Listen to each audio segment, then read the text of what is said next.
solo una considerazione che poi si aggancia un po' a quello che dicevi, cioè alle imprese e alle possibilità di lavoro che la città, inteso come Comune di Senigallia, offre ai laureati. Semplifico, tutto partiva dalla mia considerazione che, avendo una rete di conoscenze piuttosto ampia, magari soprattutto di laureati, perché magari ex colleghi in università, ex amici e così via, del percorso di studi comune, non trovavo nessuno che lavorava nel Comune di Senigallia. Non ho attualmente nessuno dei miei amici, tranne appunto, pensandoci bene, alcuni che uno lavora in comune, un altro fa il medico, non ne ho. Quindi la considerazione era questa. È chiaro che non è un grosso sacrificio spostarsi di 20 km, anche se comunque è consumo energetico, perdita di tempo, stress, eccetera. 10 km.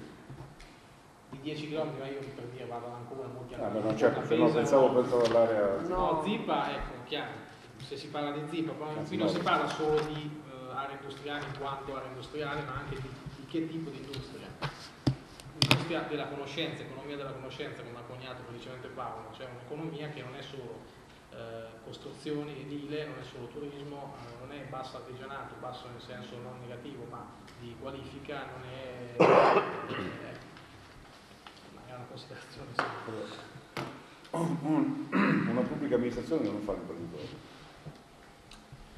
Non fa l'imprenditore, ma non lo fa proprio istituzionalmente, non lo potrebbe fare. Deve creare le condizioni perché si crea l'impresa. Questo deve fare, questo è il suo compito istituzionale. Cioè, avete mai visto qualcuno che dice adesso apro una fabbrica? No. Il comune può fare una cosa come è stato fatto per esempio anni fa, che poi è andata alle ortiche, la storia del BIC.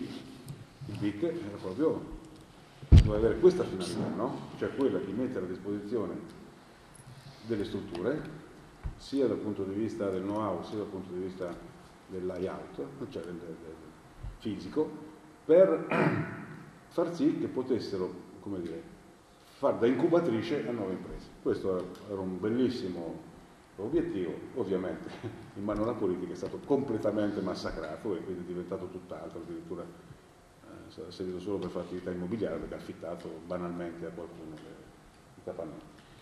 E il know-how ce lo siamo scordati da molto tempo. Quindi creare le condizioni per questo deve fare una pubblica amministrazione, quindi tentare di mettere a disposizione tutti quegli strumenti, come anche le aree, tra le altre cose, ma non solo quello, ma anche strumenti di conoscenza.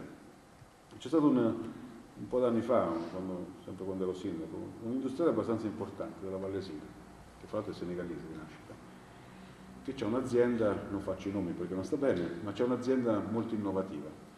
C'è un'azienda in cui risolve i problemi delle grandi aziende.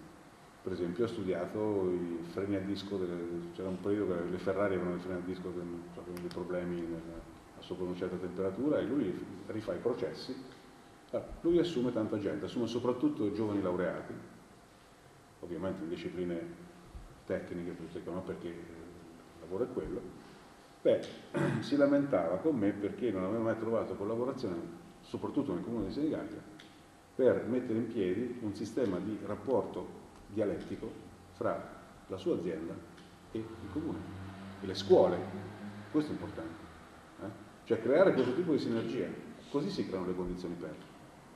Queste sono, ripeto, perché un comune non può aprire una fabbrica e sarebbe, se lo potesse fare sarebbe un disastro perché costerebbe il doppio di quello che costa agli altri. Allora questo secondo me è la strada che bisogna mettere in piedi. Sinergia fra scuola e qualsiasi tipo di impresa, anche quella della conoscenza, ci mancherebbe altro, l'impresa è impresa, non è che c'è una specificità, l'impresa non è solo la fonderia o l'acciaieria, che non ci sono più, ma l'impresa è tutto quello che in qualche modo crea la possibilità di lavoro, c'è di ricchezza, perché se c'è ricchezza poi la possiamo anche distribuire, se non abbiamo quella distribuiamo poco o niente.